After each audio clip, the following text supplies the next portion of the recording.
Hey guys, Multiclass Gamer here. Welcome back to more Let's Play the SpongeBob SquarePants movie.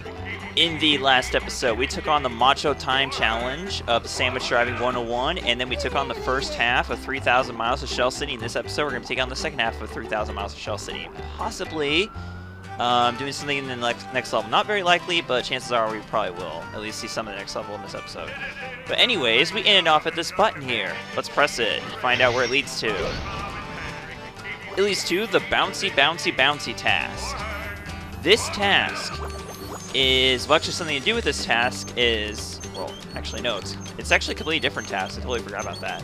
Basically, all you have to do for this task is just simply bounce across these springboards to the beginning of this area, and it will lead you straight to your next Goofy Goober token. Now, one thing I really like to do is just bounce on, like, get to the height of the... I just love how when you're at the height of your jump and you do your double jump, you actually hit the... Sometimes you'll hit the camera. It's really hilarious. I always thought it was pretty funny. And there we go. However, that's not all there is to this, however. This also leads to something else. Hit this debris back here, and then you unlock the Bungee Challenge, the first Bungee Challenge of the game. I do believe there are a total of 3 Bungee Challenges in this entire game. So yeah, not lots, but they're definitely very important. And this, my friends, right here is why you want to upgrade your Macho, upgrade to the Macho Bash move immediately upon entering this level. With your Macho Bash move, you want to apply it basically in the center, right here, and then make it detonate. If you destroy all these crates simultaneously, you will get a treasure chest. You cannot get this treasure chest without the Macho Bash move. This is the sole reason that I prefer to upgrade to the Macho Bash move as soon as the level begins. So anyways, on a completely unrelated note, here's our Bungee Challenge. This one is very simple. Basically what you have to do is you have to hit all the targets, and you have to dive. The controls are exactly the same as they were in Battle for Key Bomb. The sound effects are a little different, but yeah. They had to differentiate somehow, you know? But yeah, again, this is as easy as it's going to get, obviously. And you have Steam to avoid here. I haven't mentioned it yet, but Steam is actually a very, very, very hostile... it's a very dangerous, natural... I say natural, but most of the time it doesn't show up as very... Like, it seems to come from unnatural and artificial... Like, natural and artificial sources in this game, but it's a common hazard you'll be running into throughout this game is Steam. Yes, Steam. We all know Steam to be very, very hazardous. Hazardously addicting. Oh man, obviously I'm talking about a different Steam here, but yes, Steam in this game is bad. Bad. In real life, Steam is good, but in this game, bad. It's all bad. All kinds of Steam are bad in this game, so avoid it. Actually, there is one exception much later in the game, but I'm not going to spoil that. Instead, I'm going to destroy the second radio tower here. Did you hear SpongeBob there? He's like, I'm doing this for your own good. Radio tower, something like this. Or something like that. And here we have our first checkpoints. I'm pretty sure we ran some in the first level. I think we did. But yes, they are exactly what they were in the Battle for Key Bomb. Basically, when you die, you get reset back to the last checkpoint you saved at. Or you got to.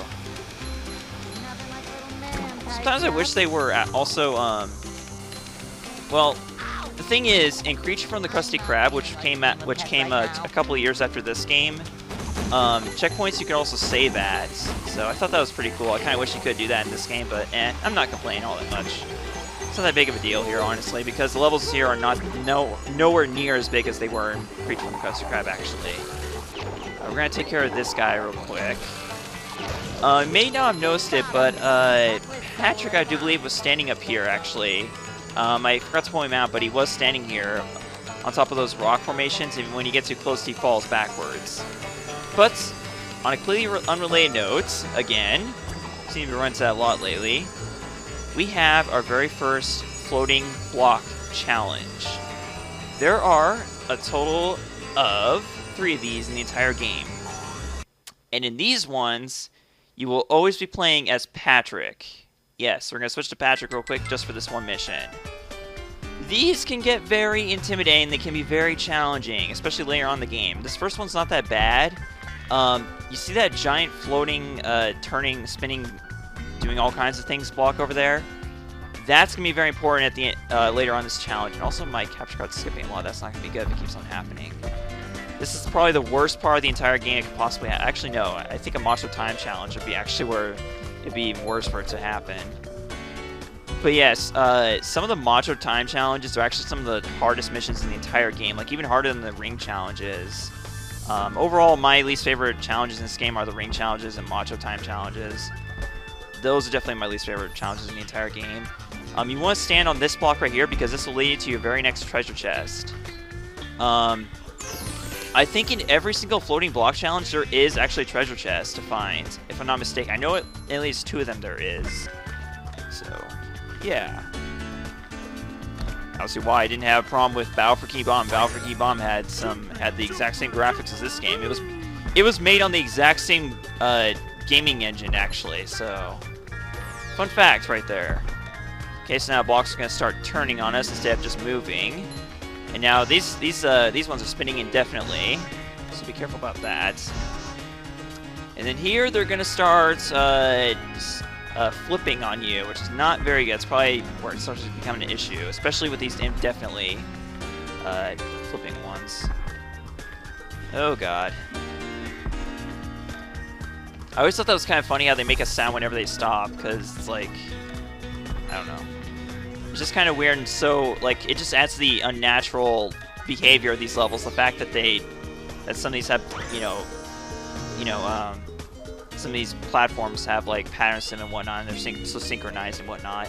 Also, fun fact, the background here is exactly the same as it was in SpongeBob's Dream, the last level of Battle for Key Bomb. So, there's another fun fact for you. And now, be ready to be very, you could get a little nauseous from this next part, watch. So we're jumping on these platforms that disappear on you as soon as you jump on them, and then this will start to happen. You'll be inside of that large spinning block in the arena. So be careful about that, dude. Just focus on what you're doing. Do not focus on the background, because you can get easily dazed here, or not dazed, but it can easily throw you off, make you mess up a jump or something. But there we go. Our first floating block challenge is complete. Alright. So yeah, these can also get pretty difficult later on in the game. Alright. Alright. Okay, so we have an upgrade available to us. We'll go ahead and upgrade Patrick's cartwheel move now. But we unfortunately will not get to see how awesome it is until next platforming level, but oh well, it'll be worth it, trust me. When upgrade allows Patrick's Macho Cartwheels to damage anything that comes too near. Yes, that is correct. More on that as soon as we get to see it. Actually, you know what? There is actually a segment of this level where we're going to be playing as Patrick. Because there's one mission where you actually need to be Patrick in order to do it. So actually, yeah, we will get to see in this level. Never mind. But anyways, when you jump on this springboard, be prepared. You have a bunch of enemies to fight. Because you get thrown into a mini combat arena here, a very small one. And basically what you have to do is you have to destroy both of the spawners, basically. That's all you have to do, actually. I'm going to collect the manliness points around here for first things first. But sometimes this can be a good time to grind manliness points because, again, after you advance past this level and you move on, when you come back here, you're not going to be able to get more than one shiny object or manliness points from every single enemy you fight. So this is a good time to grind manliness points. It's the best time in the whole level, pretty much, to do that. Okay. And there we go. That's taken care of. So a springboard appears, and will take us to the last segment of the level, actually. Because that right there is the very last radio tower here. But first of all, we gotta hit this button to make these platforms appear. Now, those first two platforms up here, you're going to need to take them again as Patrick. You're going to have to come back here as Patrick because there's a mission waiting inside that cave over there just for Patrick. You can't do that mission with SpongeBob, so be wary of that. And also, yes, when you get hit by the goop, you do slide a little bit, so be careful about that. And alter your controls a bit, and it'll give you... Oh, God. Okay, something I should point out about the goop in this game. Remember how in Battle for King Bomb, SpongeBob and Patrick cannot swim? That is also the case here in this game. And this time, when you get hit, when you fall into goop, you actually take damage. You don't take damage in Battle for King Bomb. You just take immediately if you cannot make it back to safe grounds. But in this game, you flat out take damage when you touch goo. So be careful about that. So here we are. We are at the very last radio tower, but we're going to switch to Patrick because we need to in order to do his mission back there. So here we go. Let's go back. Actually, you know what? Let's go ahead and show the car wheel move after it's upgraded. Yeah. It basically creates a giant red shield in front of Patrick that will destroy anything it touches. It's very, very overpowered. And I just love going through platforming levels with Patrick, just using that alone to destroy enemies. It's really fun. But anyways, here we are. Patrick gets Steam Task is now open to play. That's the space of the mission right here. It's exploring this cave. At the very end is a Goofy Goober token. But as the name of the mission implies, you're going to be running into a lot of Steam here. And unfortunately, no games on sale to download, unfortunately. This is not that kind of Steam, y'all. I just want to point out that this is not that kind of Steam. Oh, God. So yeah, you have to time your jumps just right here in order to not get hit by any Steam, so be careful. Oh, see? And even sometimes the timing's a little weird. Like, sometimes you'll get hit, you'll count you just taking damage before it even starts to, release the Steam, which is really weird. I don't know how it works, but either way, there we go. Okay. So now that's taken care of, we can switch back to SpongeBob and end off this level, and effectively get our last Goofy Goober token in this level. Let me make sure I've done everything here. Yes, I have. Topple a Tree of Towers is the only mission left that we haven't completed yet. So once we complete this, we will never have to come back to this level ever again. It's probably the first level in the entire game we didn't have to come back to, actually. Oh wait, no, actually no, I'm totally wrong. We don't have to ever go back to No Cheese either. So, okay, so this time, make sure you switch to SpongeBob first because you can't do this with Patrick, obviously.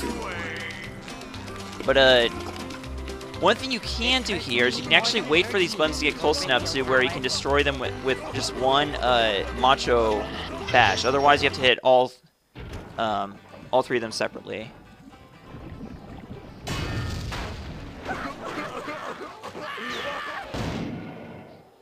Ah, sweet karma. And with that, the last radio tower is down. Or wait, no! Because this is not the only time you'll be running into these radio towers. You're actually going to be running into them twice. Twice. 2 more times after this level, believe it or not. So, I thought I'd point that out too. Alright, so since we're up to 14 minutes here, I'm going to go ahead and end off this episode before moving on to the next level. But first of all, we have ourselves a Goofy Goober token. So, I am Multiclass Gamer. I'll see you guys next time for another new type of level of the game. Yes, that's right, folks. We got another new type of level coming up after this. And it's one that I'm not exactly looking forward to. Probably one of my least favorites in the entire game, to be honest. But anyways, here we go.